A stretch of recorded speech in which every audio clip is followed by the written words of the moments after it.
Vamos a seguir en este recorrido interesante que nos presenta Schneewine en este texto de La invención de la autonomía, una historia de la filosofía moral moderna. Recordarán que la última ocasión nosotros abordamos la postura, la propuesta que realizara en su momento Thomas Hobbes.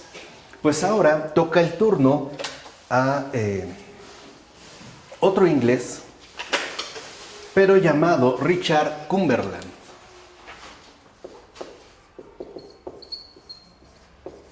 Richard Cumberland,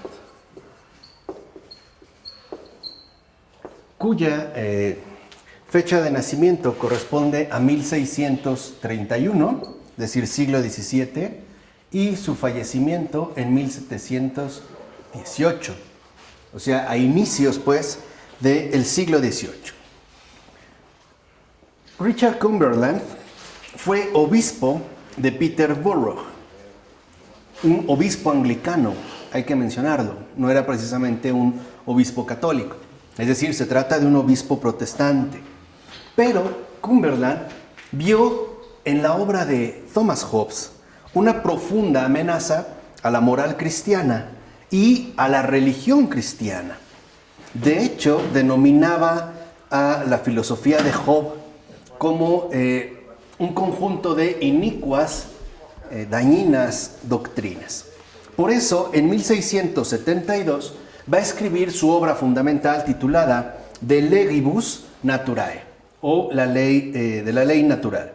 Y es como la primera ofensiva articulada filosóficamente a gran escala para poder hacer frente y contrarrestar los efectos producidos por el Leviatán, ¿no? Es decir, por la obra de Thomas Hobbes.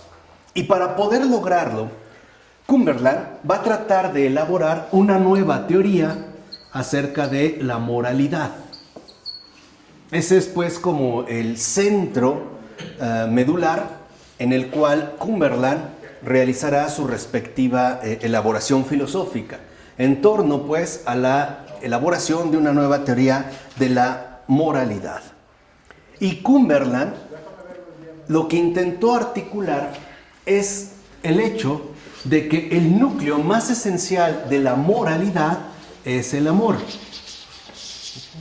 Y que es precisamente el amor la ley, digámoslo así, es como más bien la médula de la moralidad, y que cuando hablamos de la ley solo estamos hablando del instrumento de este amor, o sea, el amor en relación con la ley. La ley aparece pues como un instrumento, del amor para poder articular de una manera sólida lo que llamamos moralidad. Y para poder demostrarlo, lo primero que invoca Cumberland es nada más y nada menos que el universo. O sea, Cumberland defiende lo siguiente: la creación de Dios debe ser armónica, ¿no? Posee pues un rasgo esencial de armonía. Y por lo tanto, dirá Cumberland, en el universo, es decir, en la creación entera, ante todo, el principio rector es la concordia, puesto que la concordia tendría que ser algo tanto natural, es decir, en el mundo material, como también de índole moral, es decir, en la configuración de nuestra propia estructura humana. De ahí pues que, de acuerdo con Cumberland, la concordia es aquello que nos manifiesta que el universo entero es una compleja unidad dotada de orden y por ende también de belleza, es decir, de armonía, ¿no? La armonía como esta conjunción fundamental entre orden y belleza. De ahí pues que entonces lo que propone Cumberland es hablar de la concordia derivada, como hemos mencionado, ¿no?, de estos postulados, la concordia como el eje fundamental que gobierna el mundo moral, ¿no? Estaría, digamos, como la propuesta fundamental resumida de Cumberland. Ahora, incluso para ello, Cumberland seguirá la línea de los incipientes estudios que se estaban realizando con respecto al mundo natural. Por ejemplo, él menciona algunos casos en la vida animal en donde se nos puede mostrar que los animales en principio son cooperativos unos con otros y que de hecho no serán siempre agresivos con los miembros de su propia especie. O sea, a diferencia pues de lo que sostenía Hobbes, ¿no?, de que somos malos, destructivos por naturaleza, Cumberland dice que no, que somos más bien cooperativos y por lo tanto también estaríamos pues insertos dentro de la concordia. Incluso dice que los propios animales dan muestras de cuidar a los de su propia especie con el objeto de preservarse e incluso pueden llegar a ser benevolentes con animales distintos a ellos, es decir, con animales de otra especie. Por eso, al considerar o al tomar en cuenta este tipo de ejemplos, concluye Cumberland que deberíamos nosotros considerar que hay una primera causa que confiere armonía, es decir, orden y belleza, ¿no?, en el sentido de la concordia que acabamos de mencionar, a todas las cosas. Y esta causa primera es Dios. Dios sería pues el soberano de todo el mundo. Dice que además sabe lo que va a ocurrir cuando interactúan especies de diferente tipo y que a toda especie las encamina hacia el bien común para poder lograr la más extendida de las sociedades. O sea, una sociedad en la que los seres humanos sean los miembros subalternos y Dios sea pues la cabeza. O sea, seguiría pues Cumberland, ¿no?, el modelo tradicional de la llamada escala de los seres. Por encima está Dios, después los subalternos, en tanto humanos, y después todas las demás especies, comenzando por lo animal, lo vegetal y lo mineral. Pero todos pues reunidos bajo un mismo perfil de concordia. Así pues, lo que él propone como base para la ley de la naturaleza implicará de entrada una ruptura con respecto a lo que habían sostenido sus predecesores. ¿Por qué? Porque Cumberland afirma, por ejemplo, que el bien común es la ley suprema. Entonces, al hablar de concordia, hace derivar de ahí Cumberland el bien común. Y el bien común, dirá Cumberland, es pues la ley suprema. O sea, el bien común, de acuerdo con Cumberland, y siempre en oposición a Hobbes, es el principio fundamental que gobierna todas nuestras acciones. Y este principio que gobierna todas nuestras acciones es precisamente una ley de amor. Entonces, el bien común sería la raíz fundamental de todo lo existente y que apelaría a una ley de amor. Estaríamos pues en la antítesis de las propuestas que llegó a sostener Thomas Hobbes. Ahora, Cumberland en general prefiere hablar de benevolencia en lugar de amor, porque según él, el amor pudiera ser un mero deseo del bien con respecto a los demás, o sea, el amor como el desear el bien de los demás. Mientras que, dirá Cumberland, la benevolencia involucra también la idea de querer propiciarlo. O sea, en pocas palabras, el amor a él le suena como muy teórico, mientras que la idea de benevolencia pareciera contener una exigencia práctica. Entonces no basta con desear el bien de los demás, sino que habría que propiciarlo. De hecho, acuérdense que en esta ley de amor, ¿no?, o benevolencia, la palabra deriva del latín, benevolens, buena voluntad. Entonces, la buena voluntad es aquella que no solo quiere el bien de los demás, sino que hace todo lo que está a su alcance para propiciarlo, ¿no? Así, digamos, a grandes rasgos. Ahora, el bien común, ¿no?, esta benevolencia, incluye, por tanto, la mayor dicha de la humanidad.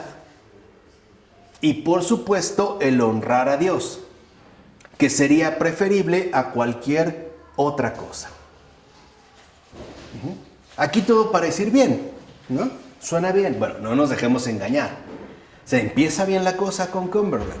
Ahora, no olvidemos que, por ejemplo, para Santo Tomás, ¿no?, la afirmación de concordia cósmica, por ejemplo, de que el bien privado de los individuos se agiliza cuando cada cual procura el bien común, sería algo enteramente aceptable.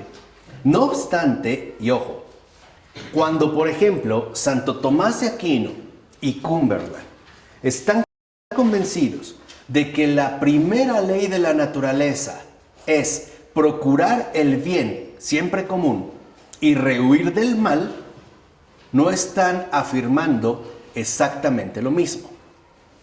¿Por qué? Y aquí es donde no nos podemos ir con la finta. Porque, por ejemplo, Santo Tomás de Aquino no estaba pensando en los mismos términos en que lo hace Cumberland. Porque para Cumberland lo fundamental es el agregado obtenido de todo el bien recibido por los individuos. En pocas palabras, la benevolencia es entendida en términos de maximización, o sea, sumatoria. Lo está pensando en términos, pues, matemáticos.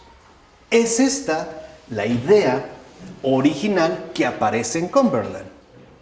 O sea, el bien común como una sumatoria, en pocas palabras, de bienes individuales, ¿no?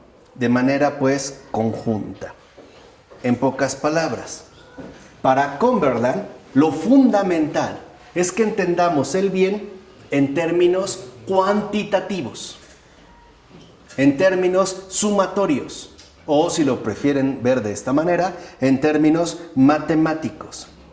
Por ejemplo, Cumberland insistirá reiteradamente que el bien de cada uno por separado no podría considerarse, por ejemplo, la ley de amor, sino que solamente se podría hablar del bien, es decir, del bien común, cuando se conjugan estos bienes separados para dar pie a un conglomerado de bien supremo, y que por lo tanto sería, pues, nuestra verdadera finalidad. En síntesis, ¿qué es la benevolencia? La suma de las muchas y variadas felicidades individuales. Es como una aportación, donde cada uno pondrá lo suyo para lograr esta conjunción mayoritaria de los bienes separados, ¿no? O sea, lo está pensando, pues, en términos sumatorios. Por ejemplo, el propio Cumberland va a comparar el bien común con un todo matemático y nos va a decir que la proposición según la cual el todo es la suma de sus partes es tan cierta en un caso como en otro. O sea, Cumberland, y por primera vez aparece esta idea en él en términos de la moralidad, ¿no? Moralidad sería, pues, idéntica a una sumatoria matemática. Es decir, a un conjunto de agregados, que nos llevaría, pues, a la obtención de el bien común. Así, pues, va a decir Cumberland que el bien común es la suma de todas las cosas buenas por naturaleza, y por ende, ese sería justamente el bien supremo. Aunque pareciera de repente no tan importante, la verdad es que esta postura de Cumberland va a dar un paso importante con respecto al desarrollo de la teoría moral. Porque Cumberland va a formular sus principios en términos descriptivos. Acuérdense los ejemplos que mencionaba de las especies animales. Porque, al igual que Grocio, por ejemplo, opina que se puede basar la ley de la naturaleza en la experiencia. Por eso es importante que esta maximización también involucra, pues, un marco, una maximización empírica.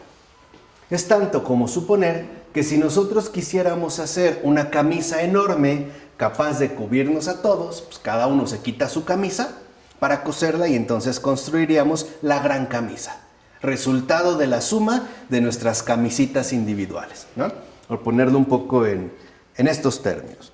Ahora, va a decir que esta experiencia a grandes rasgos puede ser de dos tipos, o introspectiva o bien sensorial. Aprendemos, dirá Cumberland, lo que es la benevolencia observándola en nosotros. Y observaremos con facilidad los efectos que de ahí se derivan tanto en nosotros como en los demás. Por eso, entonces, dirá Cumberland, ¿quién es una persona dichosa? Pues la que posee muchas cosas buenas. O sea, para Cumberland, mientras más, mejor. Acuérdense, es una ley que él deriva a partir de la observación. Por eso, para poder fundamentar su postura, Cumberland va a atacar la opinión de Hobbes sobre el significado de lo bueno. O sea, Cumberland dice que Hobbes se equivoca cuando cree que llamar a algo bueno es equivalente a decir que es algo que deseamos. Acuérdense, para Hobbes el deseo es como el eje motriz de todo lo que nos lleva a ponernos en camino, ¿no? Cumberland dice que no, que es un error suponer que lo bueno es aquello que simplemente deseamos. Y dice Cumberland, por ejemplo, un loco puede desear seguir siendo loco. Y puede ser que un enfermo no quiera tomar ninguna medicina. Acuérdense, está basando en el ámbito empírico. Dice, en cambio, venimos a desear algo bueno porque desde el principio pensamos que es bueno. Entonces hay pues como un principio rector que apelaría al uso de la razón. Y peor aún, dirá Cumberland, Hobbes no ha entendido cómo funciona el lenguaje. Cumberland rechaza el argumento de Hobbes de que nuestras palabras y en general nuestros sistemas deductivos, es decir, nuestros modos argumentativos, son invenciones que utilizamos para obtener nuestros deseos. Más bien, dirá que las ideas y las verdades que éstas forman, cuando se juntan, son más bien plasmadas por el mundo en nuestra mente. De tal manera que aquí Cumberland lo que dice es que, por ejemplo, el lenguaje no es una mera invención para la satisfacción de los deseos, sino que el lenguaje es la plasmación de nuestras ideas con respecto a lo que el mundo contiene. Dicho de otra manera, para Cumberland, la verdad es la conformidad de nuestras ideas con las propias cosas, es decir, con aquello hacia lo cual se refieren, lo cual ya no hace intervenir, al menos no de manera directa, como lo haría Hobbes, el deseo. De tal forma que lo que buscamos, pues, es entrar en comunicación unos con otros para poder conformar este bien común. Ahora, ¿por qué, digamos, como estas observaciones? Porque de aquí Cumberland va a buscar expresar su propósito de que la ley moral es eternamente cierta.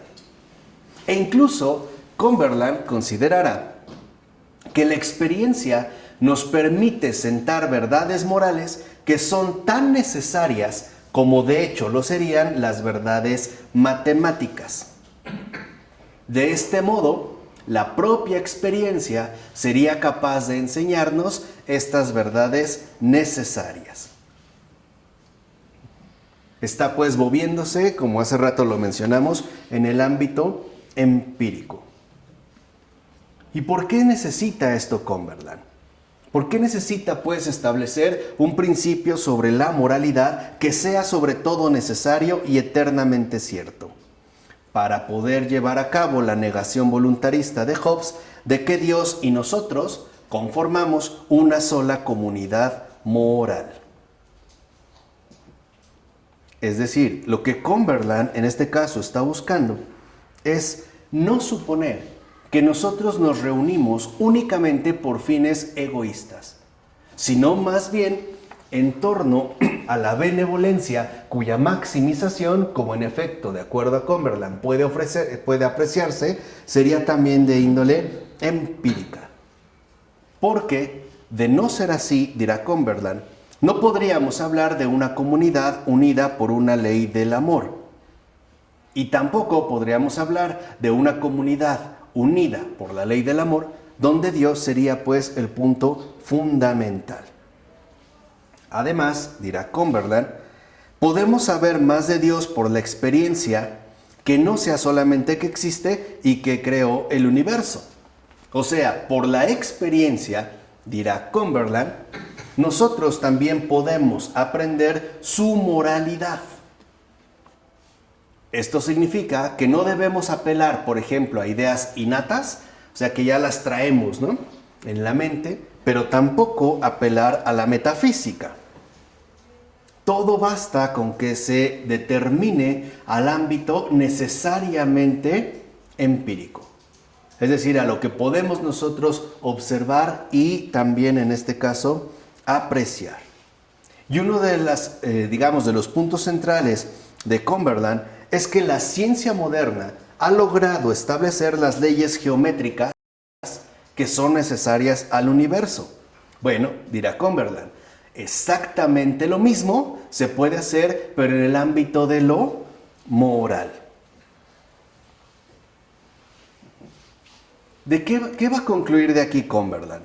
Si existe una ley moral eterna y necesariamente verdadera, entonces Dios mismo conoce esta ley y se guía por ella. O sea, Dios y nosotros debemos tener la misma idea de moral. Entonces, para Cumberland, y esto es importante, basta con que nosotros nos concentremos en el ámbito netamente empírico para poder descubrir esta ley moral eterna y necesaria a la cual incluso el propio Dios se ajusta. Aquí pues ya hay dos factores esenciales. La moral, en el sentido amplio, es incluso más grande que Dios mismo. Porque entonces Dios mismo se ajusta a esta ley eterna. Y dos, la moral sería pues el vínculo fundamental entre Dios y los hombres.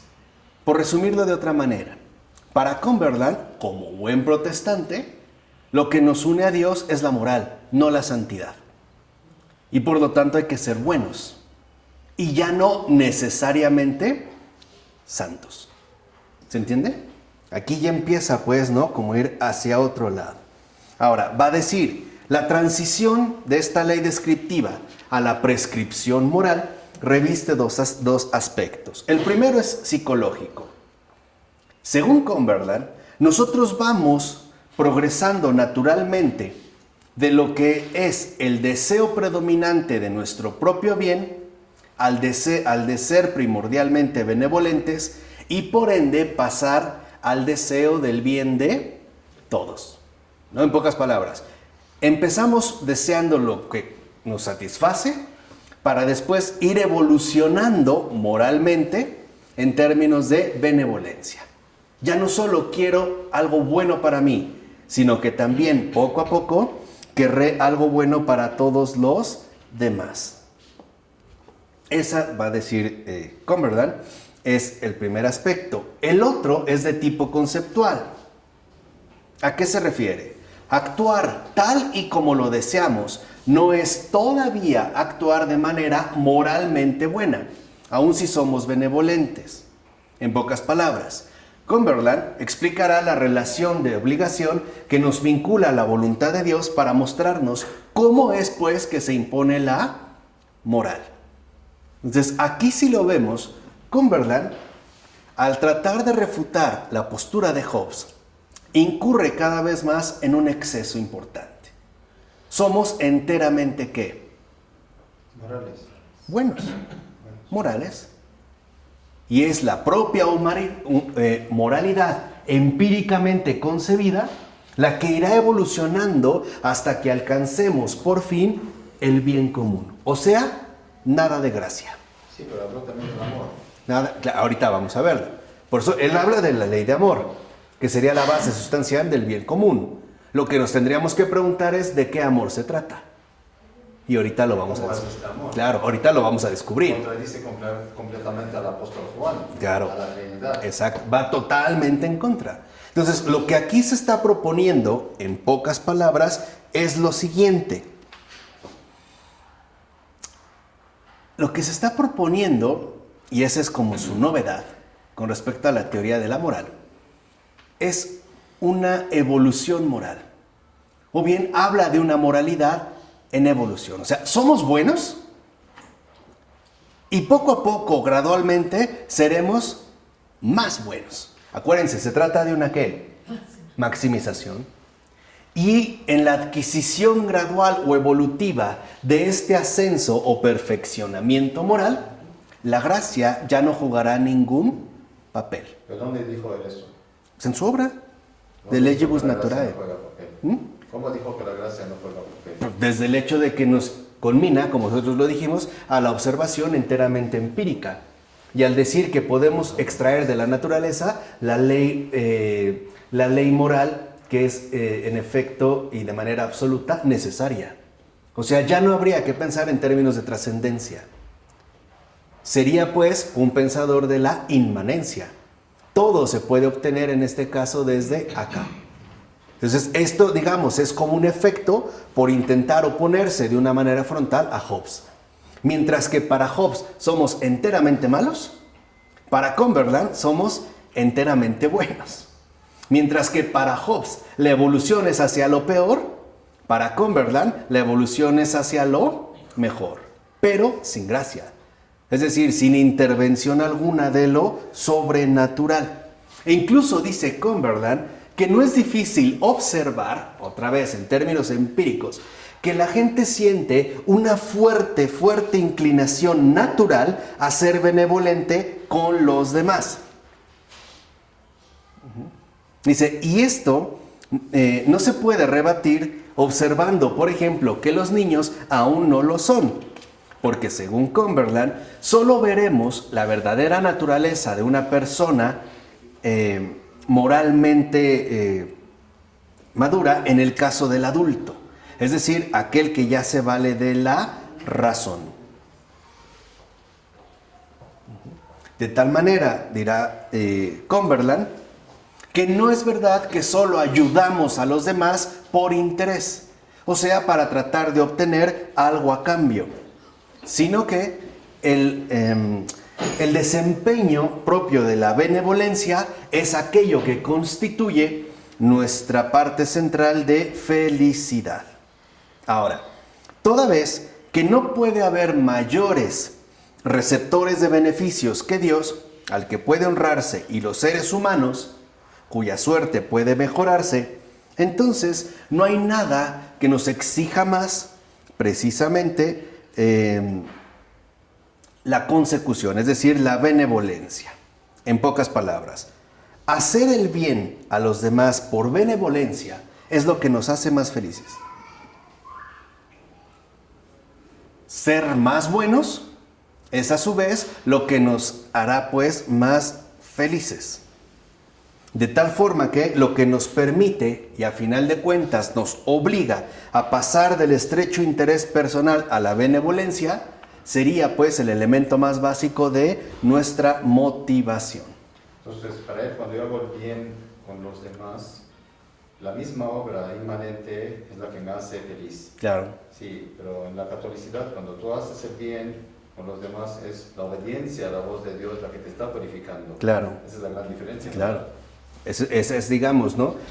Ese es, como decía Pavel Forensky, el símbolo, ¿no? El católico vive dos mundos. Aquí solo hay uno, el de aquí. Y tan es de aquí que se puede calcular en términos cuantitativos, es decir, en términos de maximización, como si todo fuera gradualmente adquirido. Es decir, que todo se reduciría, pues, a un fenómeno meramente natural. Eso sería la moralidad. Y eso es lo que nosotros delatamos precisamente en el curso de filosofía cuando hablamos de moralidad. Ser literalmente buenos no es algo humano. O sea, la moralidad, cuando no está acompañada de gracia, no es moralidad. Por eso dimos ese apartado. O sea, esto es algo importante, y menos suponer que evolucionaremos cada vez más dentro de la senda de la bondad, aunque se le llame benevolencia.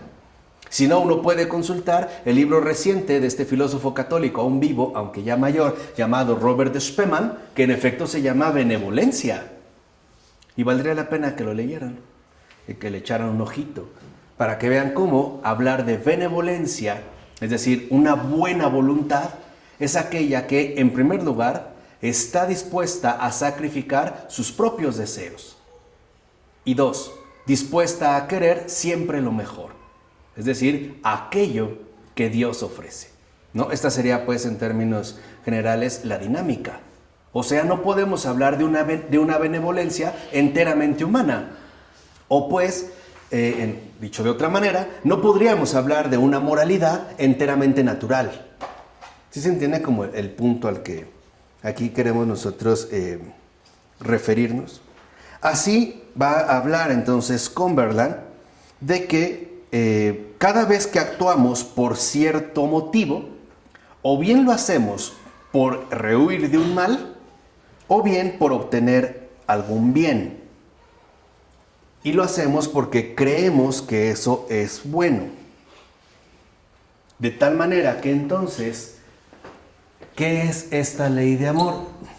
Según Cumberland, una evolución moral. El ir, ¿no?, creciendo en términos de evolución en el plano de la moral. Ahora, añade Cumberland, conocemos los sentimientos de los demás lo mismo que los nuestros. Así puedo deducir que si algo es bueno para mí, pues también puede ser bueno para los demás, ¿no? Son las secuencias. Es decir, lo que yo tanto les he denunciado, que 2 más 2 sea igual a 4. O ese es como el principio de identidad que también y tan a fondo describió Pavel Florensky con el A igual a A, ¿no? Detesta, pues, que se piense de manera ajena. No tolera algo completamente extraño. Ahora dice, pensar que algo es bueno para mí y por ende desearlo, pues eso es lo mismo que me conduce a desearlo para los demás. ¿Cuántas veces en ello hemos cometido errores graves? ¿Cuántas veces hemos pensado que algo es bueno para nosotros y que entonces va a ser bueno para quiénes? Para todos. Porque lo hacemos en términos matemáticos, es decir, inmanentes. Vamos, lo pensamos en términos de maximización. Y queremos aplicar, pues, en todo caso, la misma regla.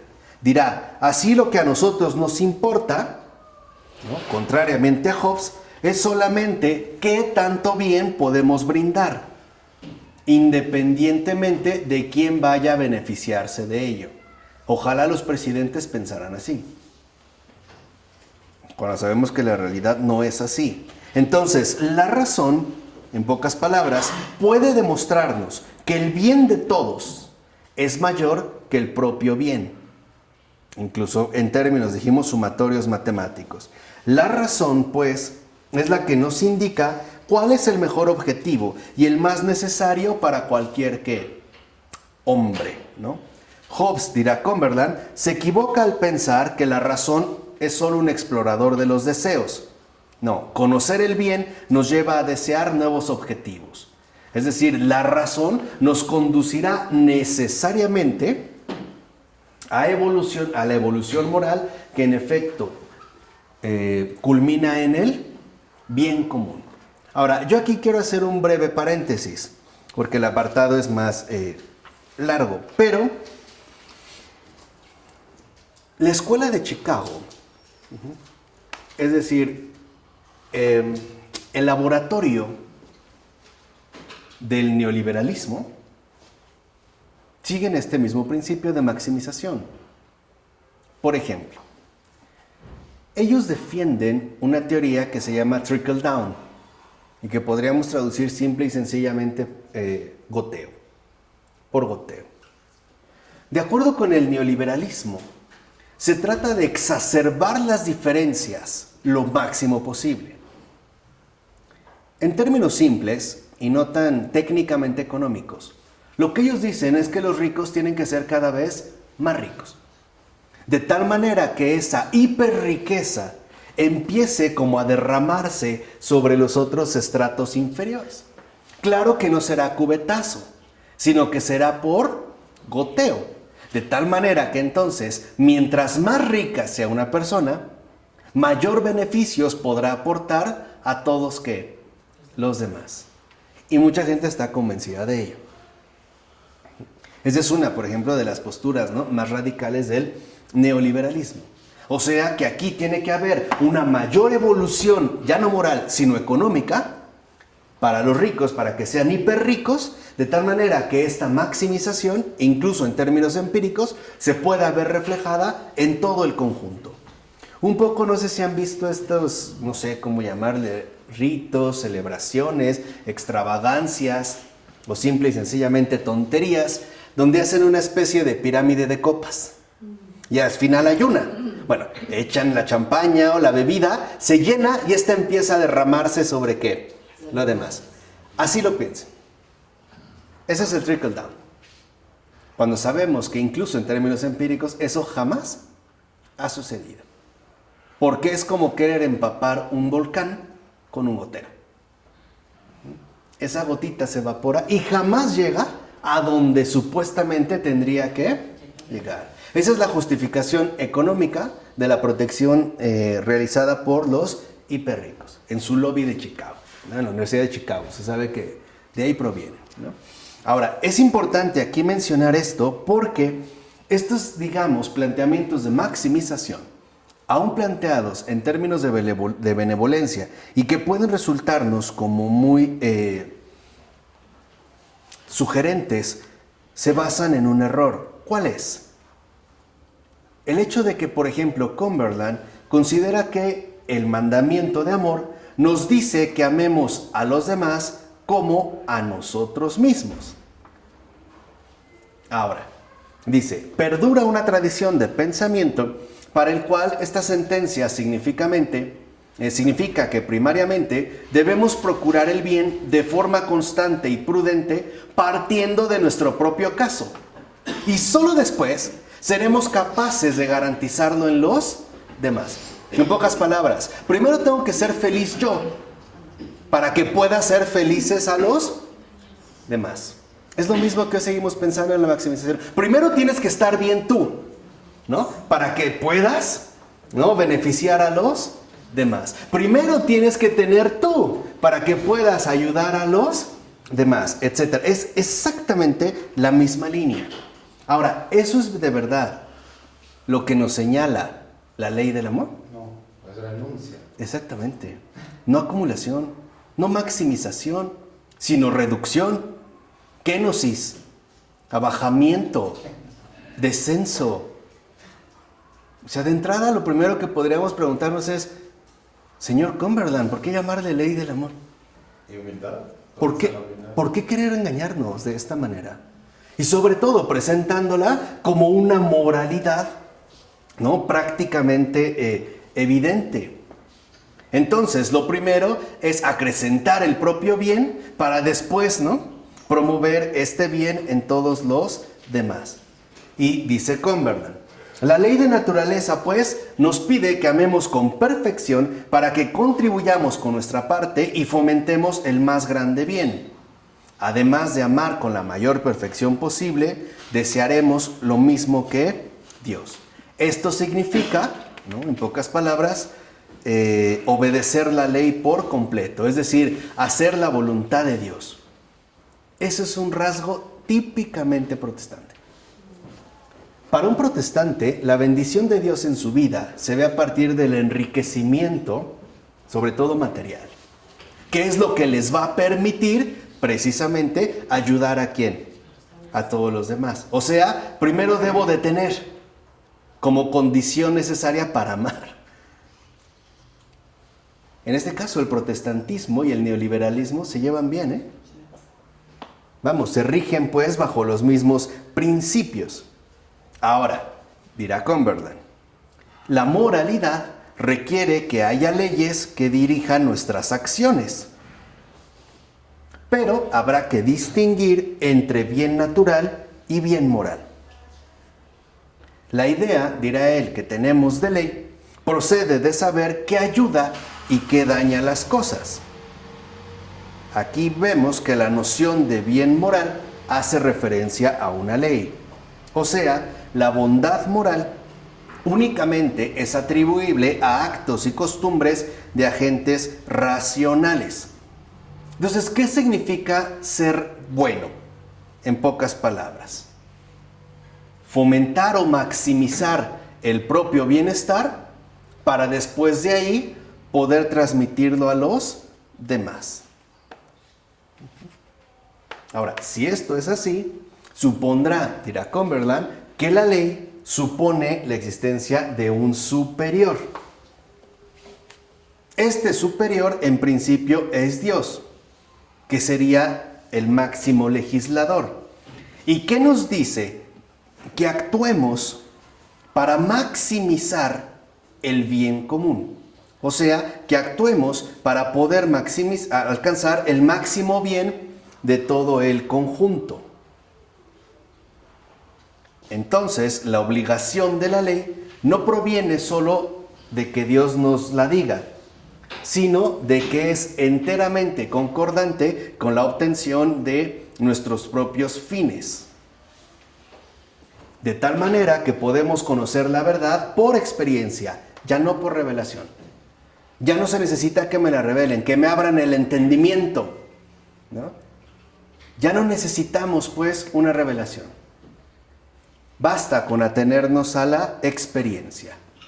Y lo que hemos demostrado, de acuerdo con Cumberland, lo que se ha demostrado es que es esto lo que indica la experiencia.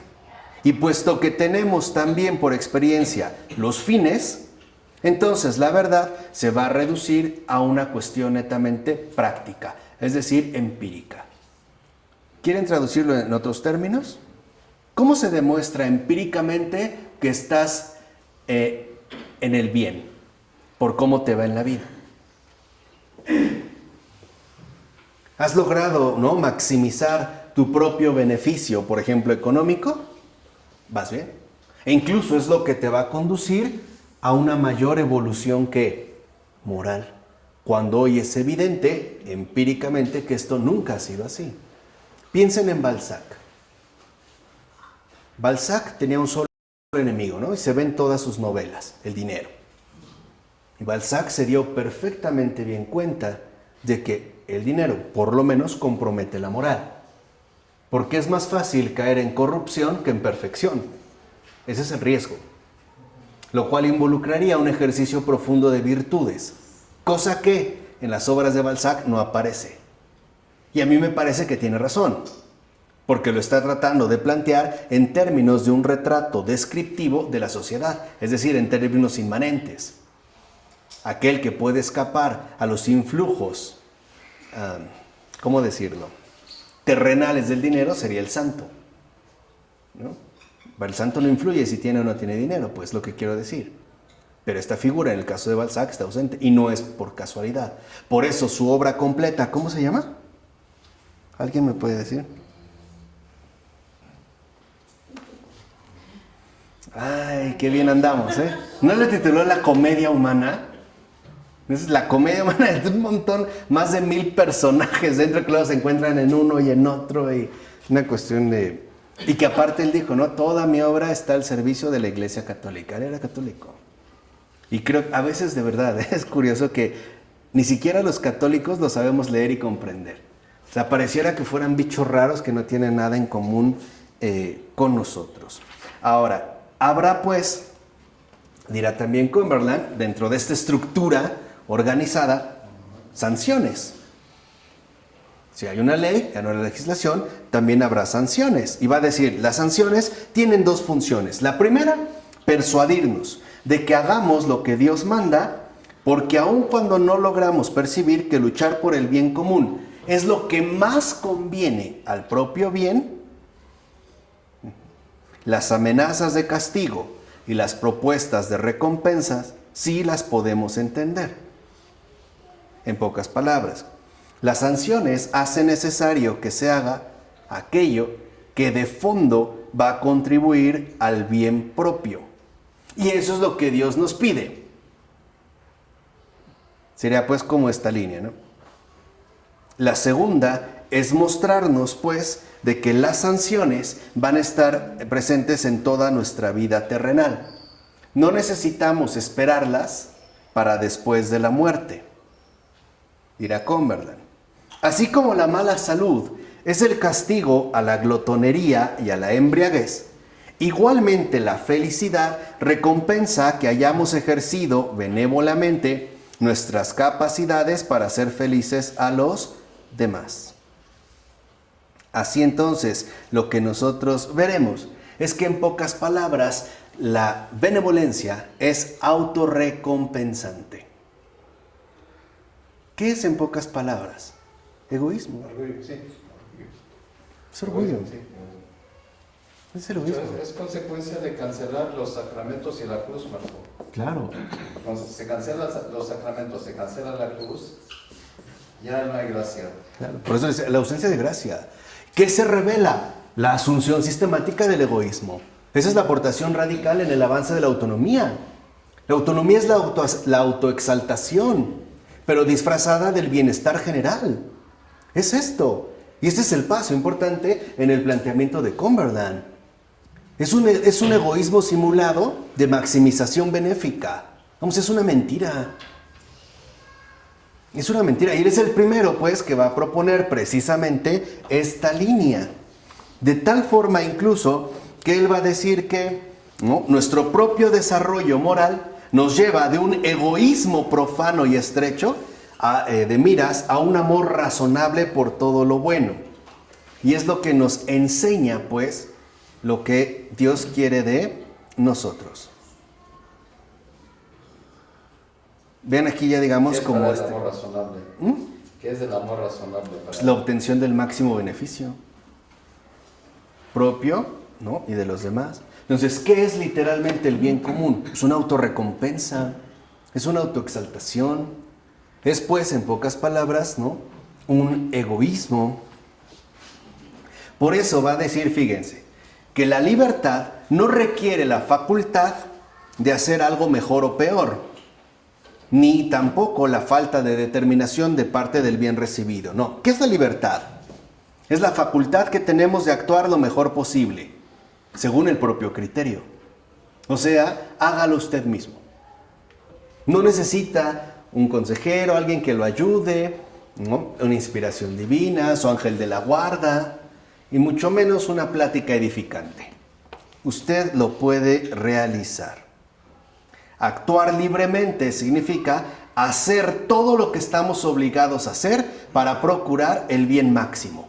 No necesitamos más. Pues esta es la forma disfrazada precisamente del egoísmo. Por lo tanto, dirá Cumberland que si es esto lo único que necesitamos hacer, entonces podemos decir que somos racionales, porque seguimos pues la ley moral. Así podemos aplicar con confianza a Dios nuestro entendimiento de la moralidad para concluir que Dios es justo. O sea, Dios piensa finalmente como nosotros. Y como Dios no puede revelar algo que se contradiga con las rectas conclusiones de nuestra razón, es por eso que hemos de creer en las Escrituras. Ahora resulta que Dios está supeditado a nuestra razón. Y es eso lo que le garantiza finalmente, ¿no?, como su autoridad. Pero esto va a presentar un problema. Puesto que Dios es racional, hemos de esforzarnos por lograr su bien. ¿Pero cómo? La definición parece implicar que no podemos acrecentar el bien de Dios, pues no podemos afectar la perfección de sus facultades. Ello dejará abierto la posibilidad de que Dios y nosotros, a final de cuentas, no podamos compartir un fin común. Y es eso lo que sucede. ¿Qué pasa cuando se instaura el egoísmo bajo una forma disfrazada, sofisticada, sugerente, engañosa, venenosa de moralidad? digamos que se separan por completo las concordancias entre Dios y el hombre, entre el hombre y su creador. El hombre, a final de cuentas, ¿no?, el ser humano, va a querer seguir pues su propio camino, porque se supone que estamos llamados a ver única y exclusivamente por el bien común, que ya sabemos es la autorrecompensa del esfuerzo por alcanzar el mayor bien. Es decir, lo que importa es la maximización. O sea que para Cumberland, lo que hay que maximizar es lo subjetivo, lo propio, la mismidad. ¿Lo dice así? Sí, tal cual. Es de condición subjetiva. Y esto lo va a llevar a un segundo punto. Fíjense, como miembros subalternos del reino de Dios, solo tenemos derecho a tanto bien personal como nos toque en proporción a nuestra importancia en este reino. Este es un neoliberal. Me cae tal cual, ¿eh? Lo que está diciendo es, ojo, no todos vamos a poder gozar de la misma condición. Ahora, no es posible saber que algún individuo tiene un derecho, ni siquiera a la supervivencia, a menos que pueda establecerse que ello va a contribuir al bien común. O sea, en términos de los beneficios que va a poder aportar. ¿Y dónde quedan entonces los discapacitados? ¿Dónde quedan los enfermos mentales? ¿Dónde quedan los ancianos? ¿Dónde quedan los niños? ¿Qué aportan en términos de maximización? Al contrario, ¿no? Parece que lo único que aportan son deterioros de esta, ¿qué?, maximización. Por eso los estados modernos promueven tanto el suicidio asistido. ¿Para qué seguir gastando en un enfermo irremediable? Mejor que se muera. Y no solo eso, que se muera con honor, ¿no? Diciendo que él es el que lo pide porque ya se siente alguien verdaderamente inútil e inservible. No va contra la maximización. No va conforme a la maximización. O sea, en pocas palabras, solo gozamos de derechos individuales en la medida en que ello sirva para el bien común. Esto significa, de fondo, que la virtud misma no es buena en sí, sino en la medida en que contribuyan al bien común. Entonces, si yo soy mentiroso, pero eso contribuye al bien común, se hablaría de virtud. Eso exigiría una virtud, en tanto contribuiría al bien común, es decir, a la maximización del beneficio personal. Pues la virtud no es algo bueno en sí mismo, sino en la medida en que contribuye a la autorrecompensa. En pocas palabras, ¿qué es el bien? Lo que es de provecho común para todos. Pero ya como vimos, algo que no todos, simple y sencillamente, podremos gozar. Entonces necesitamos una dependencia mutua. Por eso, universalizar nuestros propios juicios es un medio de llegar a la felicidad. Es decir, que todos pensemos exactamente igual, de tal manera que las distancias cada vez se acrecenten más y más. Que los ricos sean hiperricos y que los pobres sean hiperjodidos. Hasta que empiece, ¿no?, por goteo, a derramarse esta increíble abundancia, ¿no?, que tanto buscan procurarse. Ahora, ¿quién manda todo esto? Dios. La pregunta es, ¿por qué entonces tendremos que obedecer a Dios? Si Dios puede autogobernarse simple y sencillamente porque conoce lo que es el bien supremo, y nosotros también porque tenemos razón, ¿para qué lo vamos a querer? Pues es una de las conclusiones que se obtiene, ¿no? De aquí, para salir al paso, Cumberland habla de ignorancia y dice que la ignorancia reviste dos aspectos.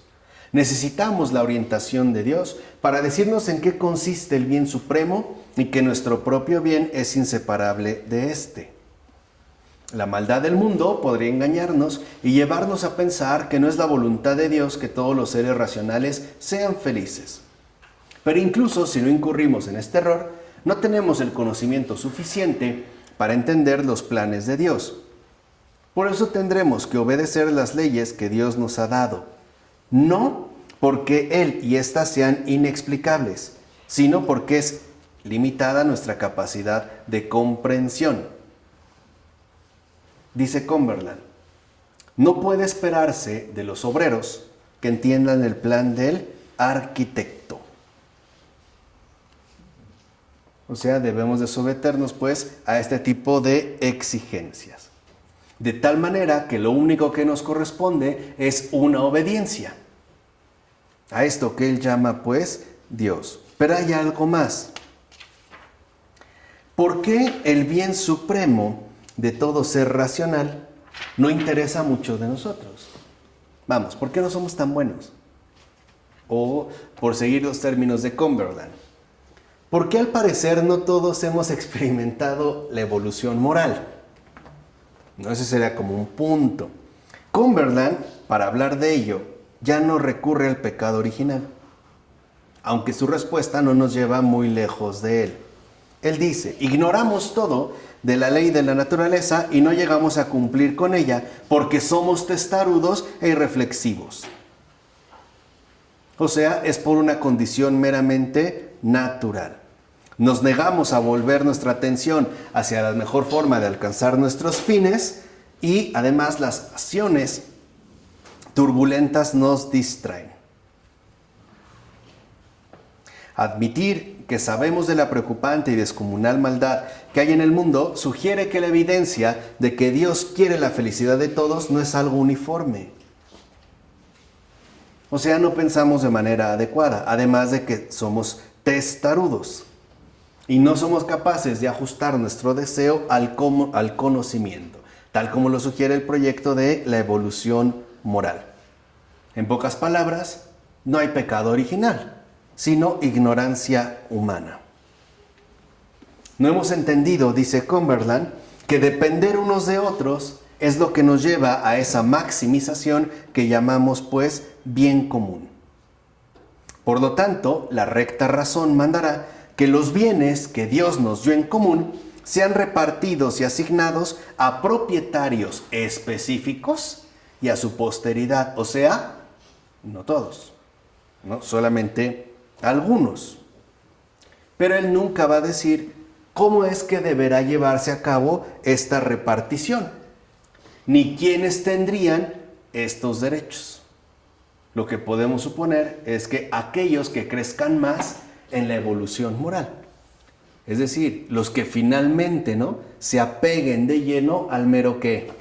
Egoísmo. Y con esto acabamos con Cumberland. La ignorancia nos pone en una situación en la que todos debemos obedecer a Dios y en la que la mayoría de nosotros tendremos que obedecer a los acaudalados y a los poderosos de este mundo. Ahí está el amor de Cumberland. Esclavo. Es la esclavitud a los poderosos de este mundo.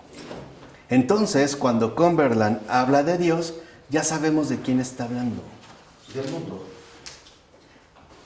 Y de aquel que quiere ser el Dios para todos los habitantes de este mundo. De Satán. Ese es su Dios. Y ahí está su obra.